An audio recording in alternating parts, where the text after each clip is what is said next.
Días. Comencemos en los trabajos de este coloquio con esta mesa que, bueno, nos honran mucho con su presencia: Alejandro Anaya, Claudio Nash y Claudia Martín. Ahora les voy a comentar su adscripción institucional. Vamos a comentar en esta primera mesa los puntos de partida: el efecto político, el alcance de las reparaciones y las facultades de supervisión. Le doy en primer lugar la palabra al doctor Alejandro Anaya. Él es profesor investigador del CIDE y nos va a hablar del tema las sentencias de la Corte Interamericana de Derechos Humanos como parte del efecto boomerang esperado por las democracias latinoamericanas. Muchas gracias, Sandra. Bueno, primero que nada, muchas gracias a los organizadores por la invitación. Y sobre todo por la temática del coloquio, que por supuesto también los felicito por haber tenido esta iniciativa. Entonces, bueno, reitero mi agradecimiento a todas las organizaciones involucradas por haberme invitado y por supuesto a ustedes por tener el interés y estar aquí. Y yo creo que es bien importante que en estos coloquios sobre sentencias y sobre cortes se incluya esta visión, digamos, no jurídica, y que por lo que nos presentaron ahora en la mañana, que todo el evento sea un evento multidisciplinar. Siento que eso es bien interesante, bien importante, porque luego las disciplinas cada quien andamos por nuestro lado y no hay tanto. Entonces,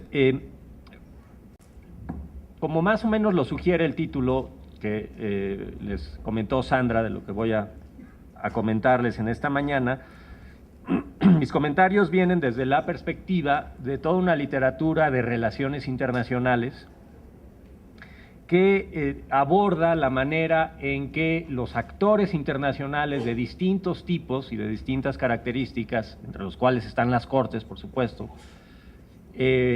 tienen una influencia o no sobre el comportamiento de los estados que violan derechos humanos. Y bueno, una de las formulaciones más famosas y más influyentes, aunque muchos dicen que ya está pasada de moda y es ya muy criticada en la literatura actual también, está esto del efecto boomerang o el modelo espiral, ¿sí? Que son acercamientos teóricos de relaciones internacionales de hace 10, 12 años, que tratan de modelar este proceso mediante el cual los actores internacionales presionan a un Estado o a un gobierno que viola derechos humanos y cómo los gobiernos reaccionan ante esa presión internacional. La literatura identifica que esta presión puede hacerse de manera material o pueden utilizarse medios materiales, es decir, estos actores internacionales que presionan a los estados que violan derechos humanos logran que algunos estados o algunos gobiernos terceros, sobre todo lo que pudiéramos llamar democracias desarrolladas, pongan condiciones, por ejemplo, a proyectos de ayuda financiera o de ayuda militar o de ayuda a la cooperación para el desarrollo, o de la firma de un tratado de libre comercio o de cualquier tipo de acuerdo comercial a ciertos cambios en el comportamiento en derechos humanos. Entonces esa es, digamos, la presión material. Pero lo que la literatura identifica como más común es la presión ideacional, poniéndolo entre comillas, podríamos decirle quizá presión normativa, o lo que en español diríamos en una traducción que suena horrible de un término en inglés, que sería el avergonzamiento, ¿no? El shaming. Entonces se plantea que lo que hacen estos actores es presentar al gobierno en cuestión como uno que no cumple con las normas de la comunidad y que por lo tanto no es un digno miembro del club de las naciones civilizadas, o como le quieran ustedes decir. Esto en relaciones internacionales está dentro de una tradición constructivista que se opone, por supuesto, a las construcciones o a los argumentos teóricos realistas que no se toman en serio a las ideas, ni a lo internacional, ni a las normas, ni a nada de esto. pues esta visión sí lo hace y entonces plantea eso, ¿no? Que los actores internacionales señalan con el dedo a un Estado o a un gobierno y le dicen, tú no estás cumpliendo las normas, y en principio ese Estado, ese señalamiento le afecta en su lugar dentro de la comunidad. Entonces, una visión sociológica, como ustedes pueden imaginarse, de las relaciones internacionales. Y entonces, ante este señalamiento, en inglés dicen naming and shaming, ¿sí? Los actores, los estados reaccionan y ajustan su comportamiento, cambian su comportamiento. En un primer momento, esta literatura planteaba que estos estados que eran nombrados y señalados dejaban de violar derechos humanos o se portaban mejor en materia de derechos humanos. Ya la literatura más reciente plantea que no necesariamente, o más bien no pasa, eso no es lo que pasa, sino que los estados que son nombrados y señalados hacen muchas cosas para decirle a la comunidad internacional o señalarle a la comunidad internacional que están comprometidos con las normas, independientemente de que las violaciones sigan su curso más o menos normal, aunque disminuyan un poquito, pero digamos que llegan a un punto donde se estabilizan otra vez. Entonces, bueno, la literatura plantea eso, ¿no? Que los estados que son avergonzados desde esta perspectiva internacional reaccionan con acciones que sugieren compromiso con las normas, no necesariamente con acciones que impliquen una disminución en la práctica de los niveles de violaciones a los derechos humanos. Entonces, por ahí va más o menos el estado de esa literatura. Aunque también lo que la literatura plantea es que estos cambios en el comportamiento de los estados, es decir, estas señales que sugieren compromiso con las normas, que básicamente estamos hablando de ratificación de tratados, de invitar al alto comisionado a que ponga una oficina, de cambiar tu constitución, de crear una comisión nacional de derechos humanos, de poner en marcha un plan nacional de políticas públicas de derechos humanos, en fin, todo lo que ha hecho México en los últimos 10, 12 años y que todos ustedes conocen muy bien, ¿no? El planteamiento de esta literatura es decir, bueno, ok, esto no necesariamente implica una disminución drástica en los índices de violaciones a los derechos humanos, pero es son unas nuevas reglas del juego, ¿sí? Es un nuevo espacio normativo, es un nuevo contexto normativo, un nuevo contexto institucional a nivel doméstico, que mejora de manera relevante, importante o sustantiva las condiciones en que los actores locales hacen movilización política o litigio, ¿no? Entonces, la literatura dice, bueno, no es que no es poca cosa, ¿sí? Estas reacciones que genera el boomerang en los estados no es poca cosa y son importantes porque nivelan el terreno del juego, etcétera, ¿no? Y bueno, como ya mencionaba, pues estos procesos no son nuevos en México, ya llevan más o menos unos 15 años ahí este tipo de procesos. Pero hasta hace muy poco, la Corte Interamericana de Derechos Humanos empezó a ser un actor en este proceso de presión desde arriba, ¿sí? Las primeras sentencias tienen 2, 3 años, ¿no? Entonces, hasta hace muy poco es que empieza a tener este papel la Corte de manera decidida mediante las sentencias. Y lo que estamos observando en el caso de México es que hay una diferencia importante cuando la Corte es parte de la presión. Es decir, la respuesta del Estado mexicano, y subrayo ahí el Estado mexicano, no del gobierno, ha sido más decidida cuando la Corte también participa en estos procesos de presión desde arriba. Y esto es algo que esta literatura de relaciones internacionales a la que yo he hecho mención no le ha prestado demasiada atención, o cuando menos no hasta donde yo sé, quizá hay literatura que no conozco, pero la literatura de relaciones internacionales que yo conozco no le ha dado demasiada atención. Le prestan muchísima atención a las ONGs y a otros gobiernos, a otros estados, ¿sí? Un poquito a otros actores como la Comisión Interamericana, los relatores, etcétera. Pero no señalan, o cuando menos no hay este esfuerzo explícito por tratar de identificar el efecto preciso de las cortes. O bueno, en el caso de América Latina, que hay muchísima investigación sobre América Latina, cuál es el impacto de la Corte en estos procesos políticos de interacción de un Estado con sus críticos internacionales. Bueno, políticos y discursivos también. Entonces, donde yo he identificado algo muy interesante, y es de lo que voy a hablar ahora, es en el caso de esta presión desde afuera alrededor del tema de la jurisdicción militar, que ha sido un tema recurrente en 4 sentencias. Si buscamos o rastreamos las recomendaciones, y aquí subrayo la palabra recomendaciones, de los otros órganos y procedimientos del sistema internacional de derechos humanos, o como diríamos los internacionalistas, del régimen internacional de derechos humanos, hacia el gobierno mexicano o hacia el Estado mexicano en materia de jurisdicción militar, a partir de 1994 y hasta 2009, tenemos 20 recomendaciones de distintos órganos en sus informes, sea de observaciones finales de los órganos convencionales o en los informes de visita o posteriores a una visita de algunos de los procedimientos. Entonces, hasta el 2009 teníamos 20 recomendaciones de estos órganos.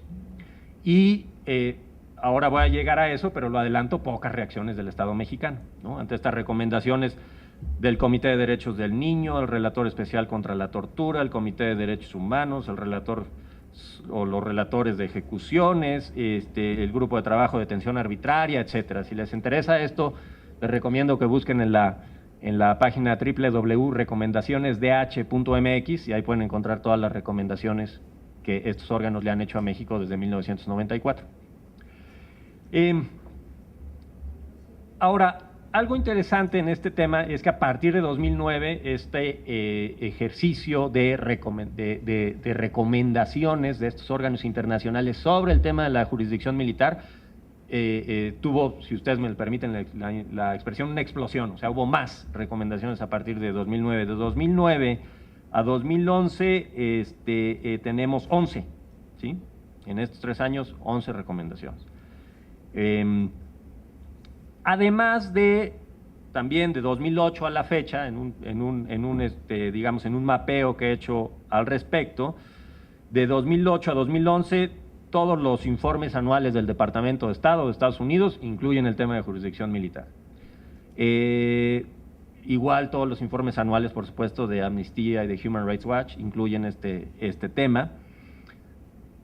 Un par de informes especiales de Human Rights Watch, también uno en 2009, uno en 2011, uno en 2009 de Amnistía, Washington Office for Latin America, etcétera. En fin, distintos actores internacionales han estado a partir del 2008, 2009, presionando más a México alrededor de este tema. 4 audiencias ante la Corte Interamericana entre 2008 y 2011, las de 2012, en 2012 no lo he verificado. En fin, ¿no? Algo importante en este sentido es que en este tema no ha habido ningún gobierno de otro país haciendo alusiones al tema o digamos que señalando al Estado mexicano por el tema de la jurisdicción militar, lo cual según esta literatura a la que hago mención es importante, porque la prisión que tiene mucho peso según esta literatura es la de otro gobierno. Pero bueno, a todo esto, por supuesto, le podemos añadir estas 4 sentencias a las que ya se han estado haciendo alusión desde las presentaciones de la inauguración, ¿sí? Entonces, ¿cuáles han sido las reacciones del Estado mexicano ante esta presión internacional alrededor de este tema concreto de la jurisdicción militar? Y ustedes ya saben por dónde van las recomendaciones, ¿no? Es decir, las violaciones a los derechos humanos presuntamente cometidas por miembros de las Fuerzas Armadas tienen que ser procesadas en el sistema civil u ordinario de justicia penal y no en las cortes militares o no en la jurisdicción militar. Pero hasta 2009, ustedes recordarán que la postura del gobierno mexicano fue la de una férrea defensa del tema de la jurisdicción militar.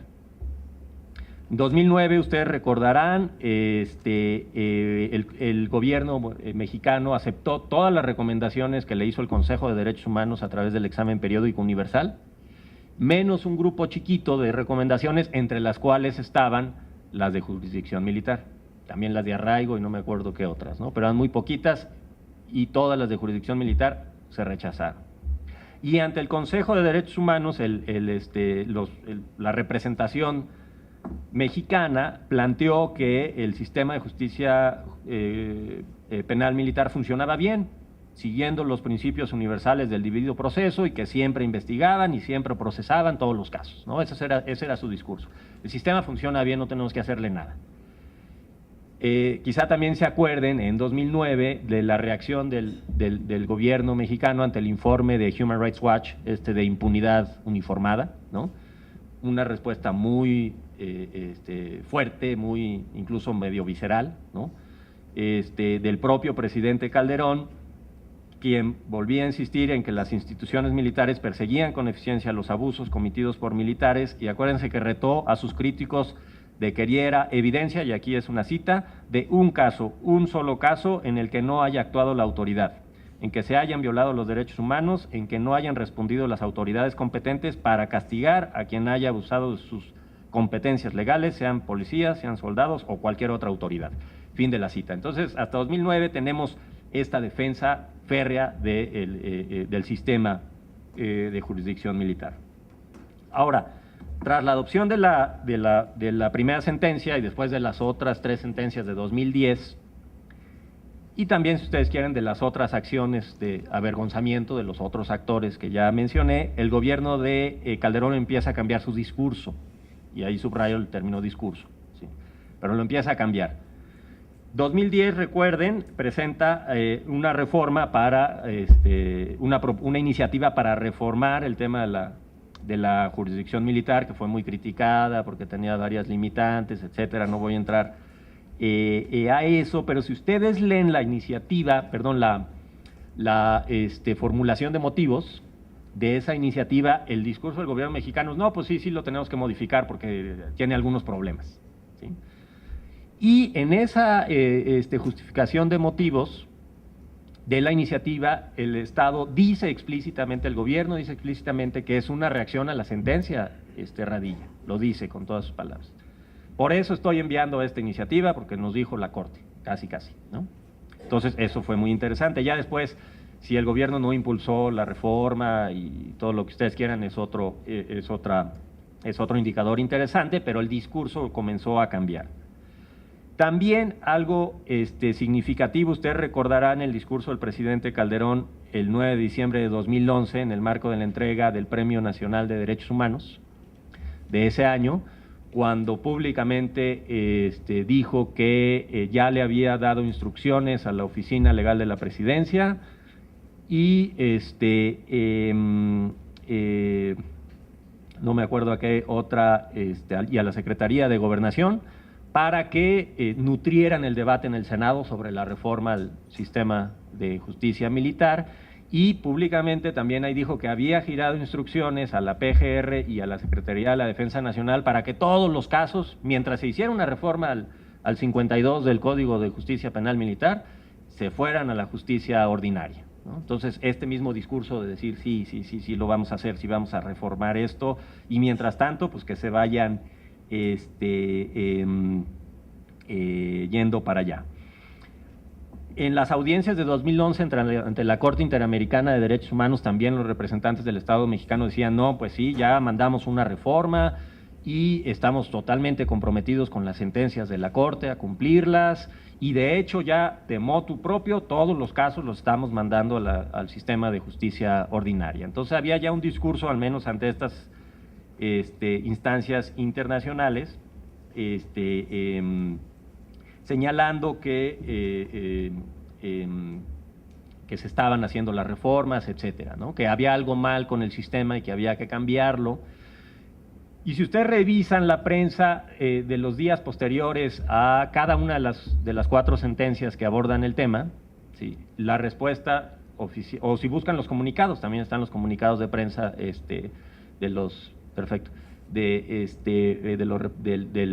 presidencia. Cada vez que después de la presentación de una sentencia, el gobierno decía: estamos totalmente comprometidos con las sentencias de la Corte, las vamos a cumplir, las vamos a cumplir, las vamos a cumplir, cosa que no veíamos con un informe de un relator especial o con un informe de observaciones finales del Comité de Derechos Humanos, etcétera, ¿no? Y por supuesto, sin duda, lo más significativo en todo este caso ha sido desde mi perspectiva, la reacción de otros los órganos del Estado mexicano, que ha sido la Suprema Corte de Justicia de la Nación, que no es el blanco normal, natural o principal de todas estas presiones desde arriba. Estas presiones desde arriba se centran en el Ejecutivo. Y el órgano que reaccionó con más firmeza o con más determinación o con más claridad ha sido la Suprema Corte. Entonces ha sido interesantísimo, ¿no? Ya lo mencionó la ministra, la resolución del famoso expediente Varios 912/2010, ¿sí? Y luego todas las resoluciones de los amparos en este verano, ¿sí? Que fueron en la misma dirección. Entonces, a partir de 2010 vemos este cambio importante en la postura discursiva del gobierno de Felipe Calderón y vemos una clara reacción de la Suprema Corte ante el tema. Las reglas del juego y el tamaño de la cancha han cambiado, no solamente para el litigio, sino también para la movilización social. Y mi intuición, porque es algo que es algo que tenemos que investigar bien, pero mi intuición es que las sentencias de la Corte han sido fundamentales para este cambio, acompañadas de todos los informes de las ONGs y de todos los informes de los relatores y de todos los informes de los órganos convencionales, si ustedes quieren, pero insisto, mi intuición es que las sentencias de la Corte han sido un factor fundamental en provocar estas reacciones. Entonces, esto sugiere que las cortes internacionales en casos de países como México tienen un impacto diferenciado con respecto a los otros órganos de regímenes internacionales de derechos humanos. Esto puede ser pues una obviedad, incluso desde la perspectiva de relaciones internacionales, y obviamente las cortes tienen un grado de… Hay por ahí un terminajo en RI que es el concepto de legalización, ¿sí?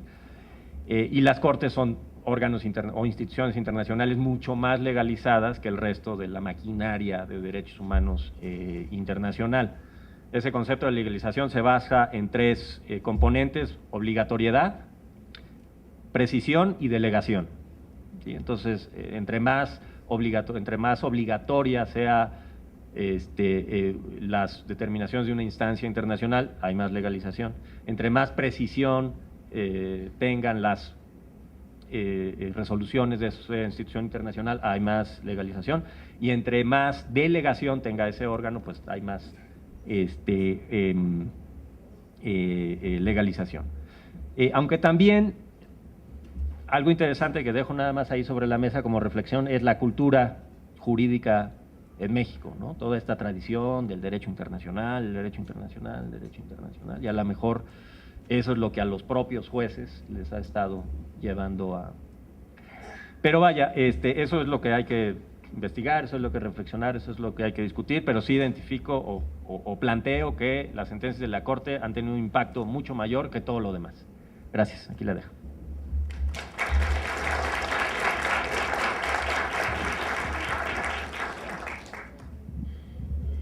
Muchísimas gracias, Alejandro, por hacer este énfasis en la importancia de la presión que puede venir desde la Corte Interamericana y ya no desde los estados, y lo que esto significa para los países de América Latina, un volver a entender o repensar, tratar de investigar desde otros horizontes, ¿no? Desde cómo la Corte se está ubicando como un actor político que presiona a los estados para que logren modificar sus conductas en materia de derechos humanos.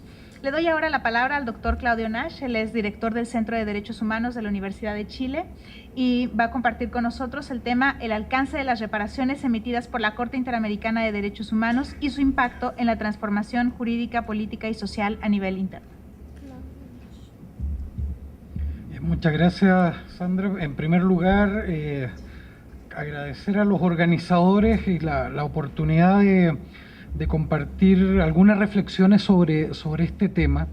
Recuerdo que hace algunos años en esta misma Comisión de Derechos Humanos del DF, pero en otro edificio, la misma sala de Igno Ochoa, pero era un estacionamiento acomodado, ahora muy elegante edificio.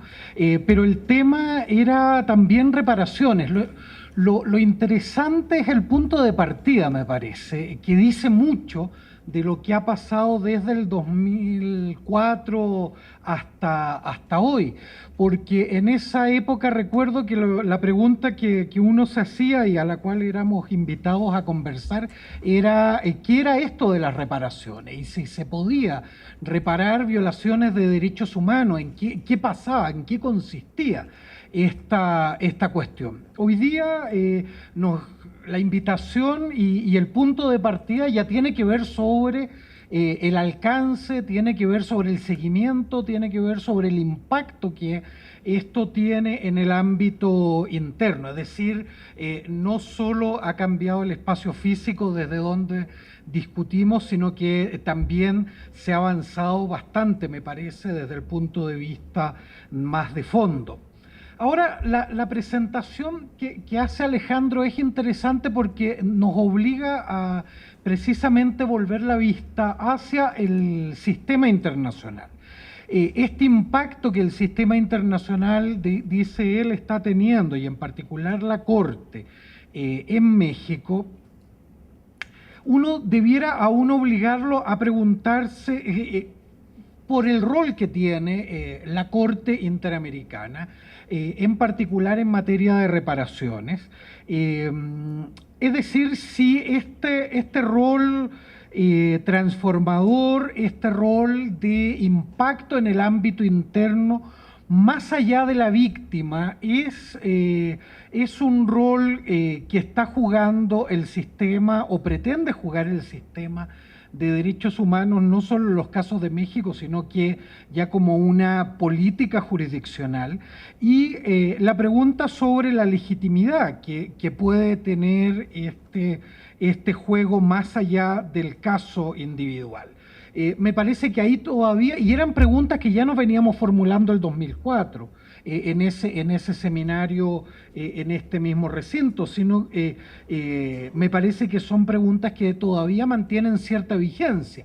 Lo que tal como dice Alejandro, ha sucedido es que se ha ampliado la cancha, y lo que vamos a revisar es precisamente esa ampliación de cancha. A mi juicio, las reparaciones efectivamente no solo tienen un rol restaurador, como se va a estar discutiendo desde esta mirada multidisciplinaria en este seminario, sino que también un rol transformador. Y ese rol transformador me parece que tiene legitimidad, tanto normativa como práctica, y para eso es interesante entonces revisar algunos casos, pero también quiero hacia el final plantearles algunos desafíos que hay en esta materia. Veamos. Las reparaciones son parte de las funciones propias de la Corte Interamericana. Y esto es importante tenerlo en cuenta, porque las reparaciones dicen relación con la competencia que tiene la Corte como intérprete de la Convención, pero también como tribunal que tiene que resolver casos concretos. Es decir, la Convención Americana crea la Corte, le fija un marco de competencias, dentro de ellas el marco de ser un intérprete de la Convención, y les fija también un rol de órgano que, constatadas las violaciones, en el caso en que las haya, en los casos que conoce, debe disponer de medidas de reparación. Eso ha obligado a la Corte no solo mirar cómo establecer reparaciones respecto de la víctima, sino que también cómo establecer reparaciones que eviten la repetición de las violaciones de derechos humanos. Y por lo tanto, el artículo 63.1 de la Convención le fija un marco normativo que habla de no solo de reparar, sino que le dice a la Corte que debe garantizar al lesionado de su derecho o libertad conculcado, sino que también debe reparar las consecuencias de la medida o reparación que ha configurado la vulneración de esos derechos. Es decir, no solo es relevante la víctima, sino que también el contexto en el que sucedieron las violaciones de derechos humanos, y deben disponerse medidas para hacer frente a ese contexto que permitió las violaciones de derechos humanos y por lo tanto evitar la repetición. ¿Por qué esto es relevante? Porque aquí está la legitimidad normativa. La legitimidad práctica es más compleja, porque la legitimidad práctica es mirar si en cada caso concreto se ha podido establecer el vínculo entre la violación sufrida por la víctima, la medida de reparación que se dispone y el efecto que tiene en el ámbito interno. Hace algunos años que citaba uno como ejemplo de este proceso, básicamente lo que se ha señalado Alejandro, es decir, aquellas sentencias que disponían medidas de carácter legislativo. Y uno se preguntaba, ¿hasta dónde puede una corte internacional proponerle al Estado medidas de carácter legislativo? Y no solo proponérselas, sino que obligarlo a que las lleve adelante. Ahora, esa cancha es mucho más amplia, y eso es lo que les quiero proponer, mirar algunos casos. Tengo un recorrido de 9 grupos de casos donde el sistema ha intentado ir más allá de la reparación individual, sino que buscar transformaciones. A ver, ¿cuál es el primer grupo de casos? Son aquellos que han tenido relación con casos de justicia transicional. Es decir, precisamente cuando la Corte se enfrenta a violaciones de derechos humanos que están vinculadas con violaciones masivas y sistemáticas ocurridas bajo gobiernos autoritarios en la región. Y miren, la Corte lo que ha hecho, ha dispuesto, por ejemplo, medidas interesantes que eran las más obvias en el ámbito de las leyes de amnistía.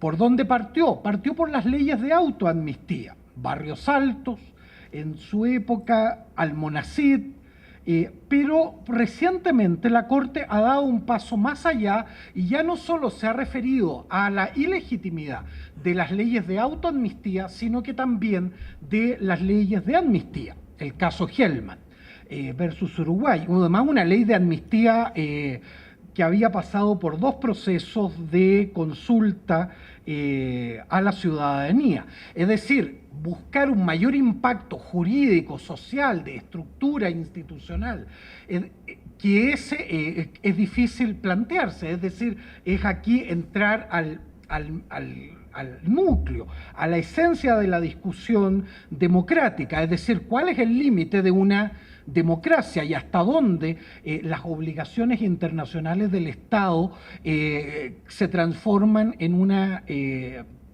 limitación para la actividad soberana. Pero hay casos donde me interesa planteárselos porque va un poco más allá la Corte.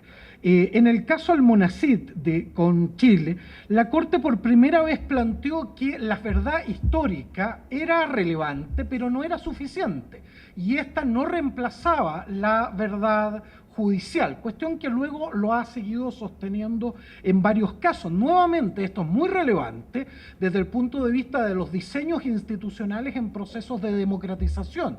¿Hasta dónde llegan esos procesos de democratización, pero hasta dónde esos procesos de democratización también están limitados por las obligaciones internacionales, en este caso respecto de las víctimas y su derecho a conocer la verdad a través de procedimientos judiciales? Pero en los casos de justicia transicional ha habido otro uso del sistema que es interesante, que va mucho más allá de la medida restauradora de la víctima, que es utilizar el sistema internacional de derechos humanos y en particular la Corte para el establecimiento de verdades históricas. Y aquí es interesante, me parece, contrastar los casos colombianos, en particular el uso de la Corte para establecer verdades históricas, por ejemplo, en el caso de los paramilitares y su vínculo con el Estado, versus el establecimiento de verdades históricas en el caso Radilla Pacheco. Yo aquí, y esto es un artículo que salió publicado hace muy poco acá en México, y podemos conversarlo después, pero sostengo que en el caso Radilla Pacheco se logró un triunfo parcial desde el punto de vista del establecimiento de verdad histórica a través de un procedimiento jurisdiccional. Se establecieron algunas cuestiones relevantes sobre violaciones masivas y sistemáticas en la década de los 60 y 70, pero una serie de cuestiones que se le pedían a la Corte que dispusiera, como cambios en los planes de estudio, incorporación de esto en el ámbito interno mexicano, creo que fue bastante más tímida la sentencia de la Corte de lo que se le pedía al sistema, lo cual prende una luz de alerta. ¿Qué va a pasar en aquellos casos donde ya no se logre? Puede ser por un mal litigio, mal planteamiento, o por una Corte algo más conservadora en estos temas, el establecimiento de verdades históricas a través del litigio internacional. Esto excede con mucho, obviamente, los alcances tradicionales de las medidas de reparación, pero es un tema que está instalado en la agenda. Otros donde podemos ir mucho más rápido, libertad de expresión.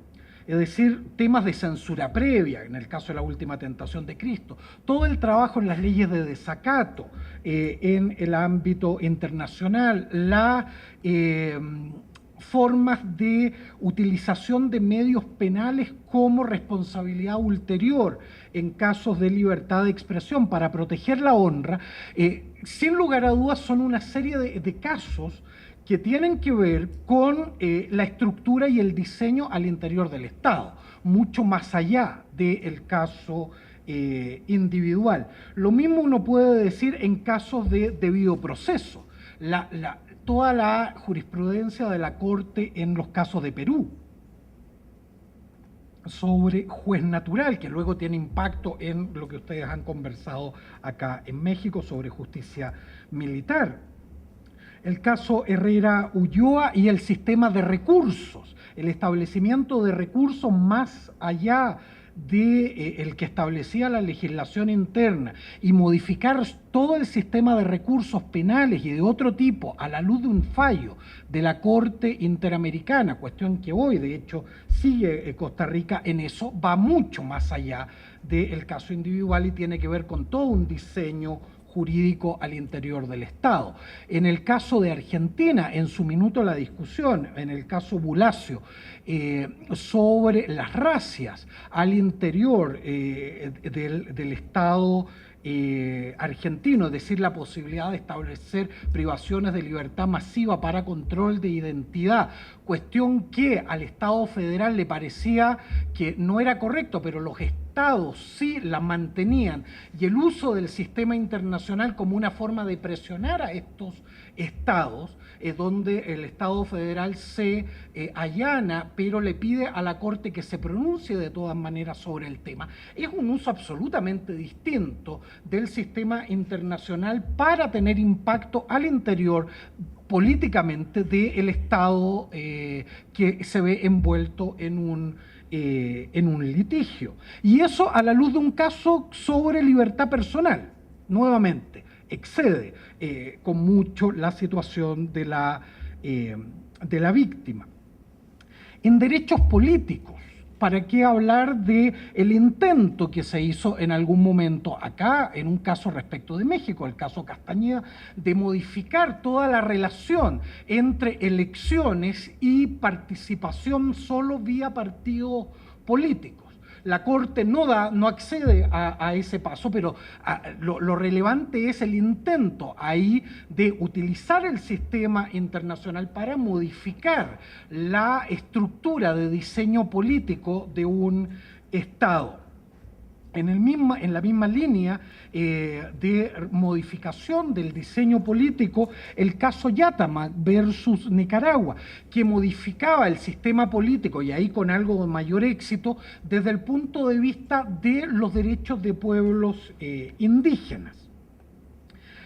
Y eso me lleva a otro grupo de casos que son precisamente aquellos que tienen que ver con grupos indígenas.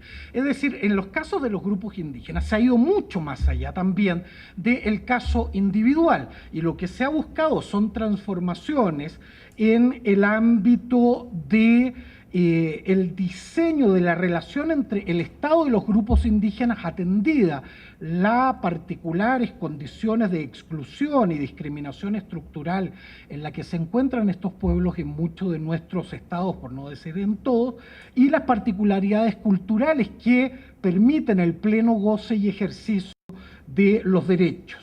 Si uno mira la relación entre derechos políticos y derecho de consulta, va mucho más allá del caso individual y busca transformaciones de tipo estructural. Miren ustedes el caso Saramaca o el caso Sarayaku en esta lógica, para qué decir los casos originales de Yaquiaxa, Sawayamaxa o más antiguo aún Mayagna Aguastigni.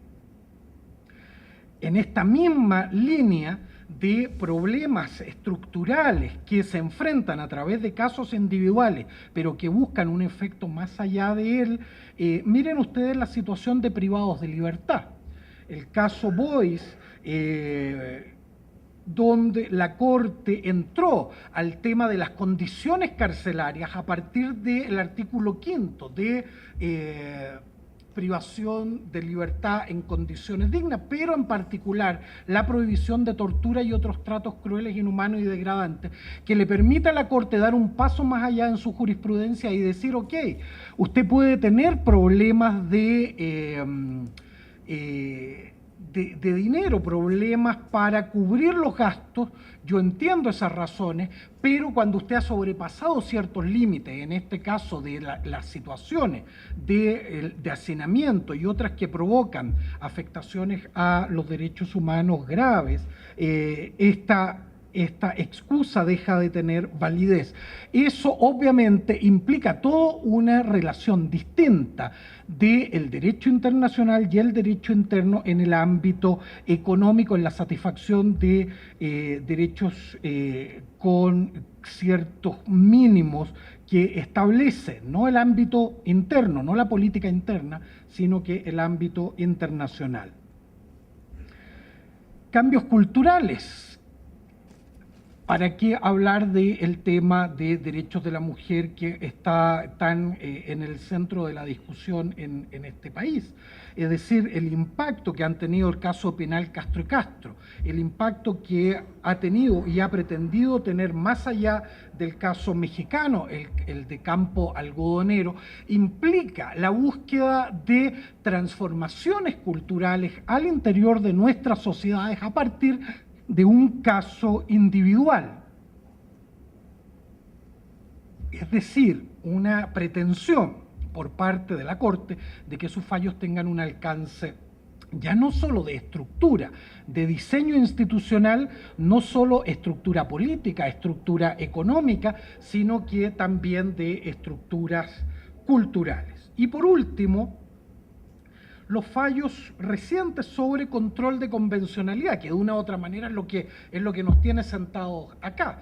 Es decir, desde el 2006, en el caso Almonacid, que la Corte comienza a utilizar esta figura, hasta los fallos recientes, pasando por Radilla Pacheco, han marcado un debate a nivel internacional sobre cómo implementar esta figura del control de convencionalidad, lo cual está en muchos casos, y el mexicano es un buen ejemplo de ello, está reestructurando diseños de control jurisdiccional al interior de los estados de una manera que era difícil imaginar hace algunos pocos años.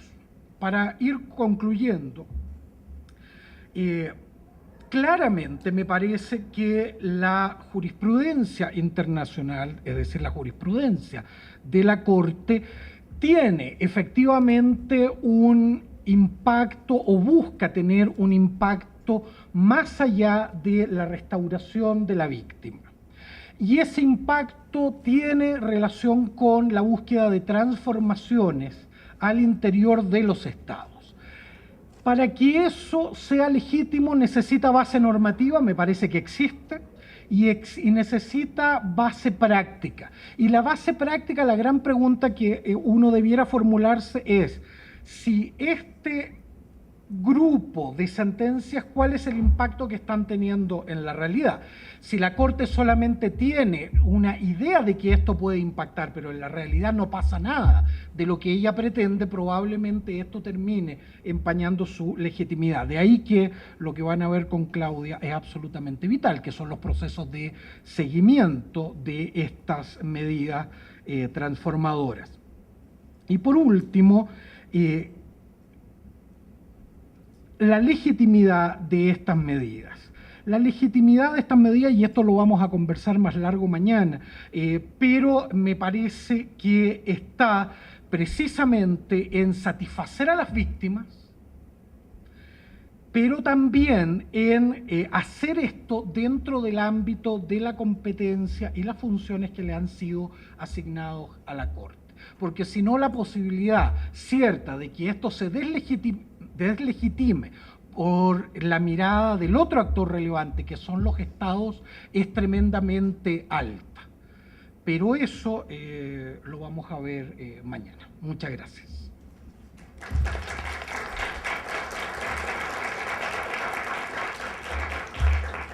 Muchas gracias, Claudio, por poner estos énfasis en estos 9 grupos de tipos de reparación y cómo pueden impactar en los diseños institucionales de los estados. Le cedo ahora la palabra a la doctora Claudia Martin. Ella es codirectora de la Academia sobre Derechos Humanos y Derecho Humanitario de la American University, quien nos va a charlar sobre las facultades de supervisión de la Corte Interamericana de Derechos Humanos, qué parte de las sentencias se cumplen y cómo lo hacen.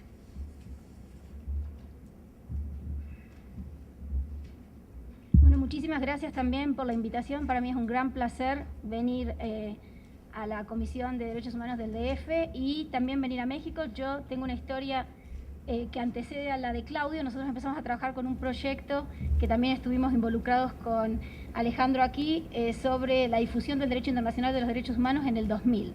Hicimos un evento en la barra de abogados, vinieron 10 personas, creo que eran mucho, lo que nos produjo una gran frustración y al mismo tiempo unas ganas de seguir trabajando en el tema. Me da por eso un enorme placer escuchar lo que está pasando y también haber escuchado hoy a la ministra de la Corte Suprema hablar de la importancia de la jurisprudencia de la Corte, del rol de la Corte para México y la importancia de estos temas para la jurisdicción interna en México, para el Poder Judicial. A mí me interesa también decir que, les voy a hablar de la supervisión, pero un poco conectarlo con lo que decía Claudio. Ustedes están pasando por un enamoramiento con el sistema y eso es muy importante porque van a pasar muchas cosas interesantes y aparte tienen la experiencia ganada de otros estados. En otros estados se está dando otro procedimiento inverso que es el desencantamiento en alguna medida con el sistema interamericano y las cuestiones de legitimidad, por lo tanto, se transforman en un punto muy importante. Yo no les quiero hablar del desencantamiento porque creo que ustedes tienen derecho a vivir el enamoramiento. Entonces, eventualmente, cuando enfrenten algunas circunstancias que cuestionen el trabajo de los órganos del sistema, empezarán quizás a discutir otros aspectos, pero me parece que lo que va a hablar Claudio mañana sobre la legitimidad es un tema fundamental también para el sistema de derechos humanos en el ámbito interamericano. Partiendo un poco de lo que voy a hablar hoy yo es sobre la supervisión de las sentencias, me parece importante partir del punto de que la Convención Americana no establece un procedimiento de supervisión de las sentencias de la Corte y que todo se ha construido sobre la base de la práctica. En principio hay 2 disposiciones de la Convención Americana, voy a hacer un poco de historia para que quede un poco la práctica explicada y después vamos a hablar de algunos casos de incumplimiento, etc.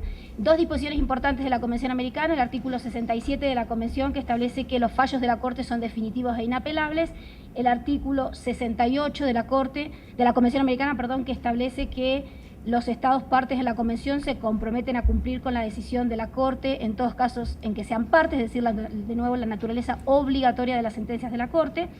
Y después una disposición que creo que es la única que hace un poco de referencia a la ejecución de las sentencias o al cumplimiento de estas, que dice que la parte del fallo que disponga indemnización compensatoria, que disponga cuantías de dinero, se podrá ejecutar en el respectivo país por el procedimiento interno vigente para la ejecución de sentencias contra el Estado. Yo creo que quienes elaboraron la Convención Americana interpretaban que la mejor forma de ejecutar estas sentencias es a través de los procedimientos administrativos de demanda del Estado.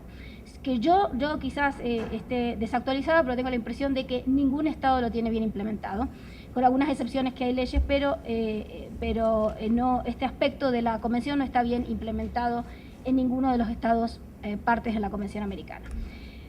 También el artículo 65 de la Convención Americana, 65 lo quiero mencionar porque se vincula con el aspecto político de la supervisión de las sentencias, establece que la Corte tiene que someter a consideración de la Asamblea General de la OEA un informe todos los años sobre la labor que ha desarrollado, y en ese informe, dice el artículo 65, de manera especial y en las recomendaciones pertinentes señalará los casos en que un Estado no haya dado cumplimiento a sus fallos. Es decir, el artículo 65 contempla la posibilidad del trabajo político de los Estados, el rol que deberían tener, digo deberían porque no lo cumplen a cabalidad, en garantizar que los otros Estados partes en la Convención cumplan con los fallos en los cuales han tenido participación. ¿Cómo se ha generado la práctica? Me parece súper importante resaltar que la Corte se asignó, aun cuando las disposiciones no se lo daban claramente, decidió que iba a supervisar el cumplimiento de las sentencias del primer caso, el caso Velázquez Rodríguez. No estableció un procedimiento claro, pero sí en la sentencia está claro que va a monitorear el cumplimiento de la sentencia en ese caso. Posteriormente, en 1999, la Corte comenzó a emitir sentencias de incumplimiento. Y esto se dio en un marco muy especial porque eran los casos peruanos. Durante la administración Fujimori, quienes conocen un poquito de historia de América Latina saben que fueron tiempos muy complicados y que hubo una relación muy tensa entre la administración de Fujimori y el sistema interamericano, con una amenaza de salirse de la jurisdicción de la Corte e incluso denunciar la Convención Americana. Es triste que los tiempos, que los procesos históricos se reproducen y ahora estamos viendo exactamente lo mismo en relación a Venezuela, pero bueno, eso es otro tema. Posteriormente, en el 2001, la Corte empezó a solicitar informes, específicamente a los estados, sobre el cumplimiento de las sentencias. Y particularmente también en los casos, eso se dio en los casos peruanos, le empezó a imponer tiempos para contestar. Entonces empezó a crear una práctica y un procedimiento, como digo, que no estaba establecido en la Convención Americana, ni tampoco, quiero recalcar, en el reglamento de la Corte.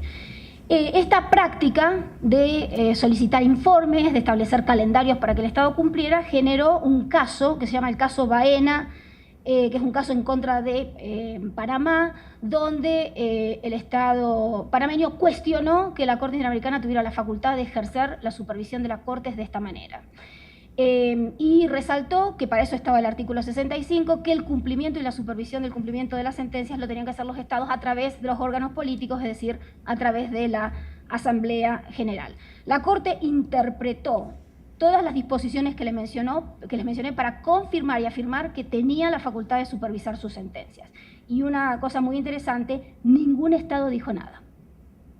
La Corte saca su sentencia en Baena, y los Estados no cuestionan esta práctica, lo que queda demostrado que a pesar que tenemos una memoria corta, por eso lo digo, que cuando no están las cosas bien reglamentadas o cuando no están en la Convención Americana tenemos tendencias a recuestionar las cosas 20 años después. Me parece muy importante que tengamos en cuenta que cuando la Corte tuvo la oportunidad de pronunciarse sobre este tema y reafirmó su facultad de supervisar las sentencias que emite, ningún Estado se quejó. Es decir, hay una práctica y los Estados no la han cuestionado. Posteriormente, en el 2008, la Corte empezó a realizar audiencias, a celebrar audiencias relacionadas con los procedimientos de supervisión. Entonces empezaron a dar estas audiencias privadas en algunos casos y en otros casos públicas, en los cuales los Estados tenían que venir a rendir cuentas sobre el cumplimiento, como habían avanzado en el cumplimiento de las sentencias. Finalmente, toda esta práctica ha quedado incorporada en la última reforma al reglamento de la Corte Interamericana. El artículo 69 contempla todos estos aspectos, la obligación de presentar informes, la posibilidad de celebrar las audiencias, e incorpora un aspecto interesante que es la posibilidad de invitar a expertos que se pronuncien sobre ciertos aspectos del cumplimiento. Esto es importante porque no estaba necesariamente claro en la práctica, y normalmente eran los estados y eran las víctimas y la comisión la que participaba. Ahora se da esta posibilidad de que participen peritos que pueden traer algunas cuestiones de interpretación novedosas a la supervisión. Entonces, digo, no está contemplado en la Convención, hubo todo este procedimiento de práctica desarrollada por la Corte Interamericana, posteriormente quedó finalmente incorporado en el procedimiento, en el reglamento de la Corte Interamericana. Quiero mencionarles lo de la cuestión política porque estamos en una etapa muy complicada del llamado fortalecimiento del sistema interamericano, y el tema de la supervisión y cumplimiento de las sentencias es uno de los temas que supuestamente se focalizará el debate.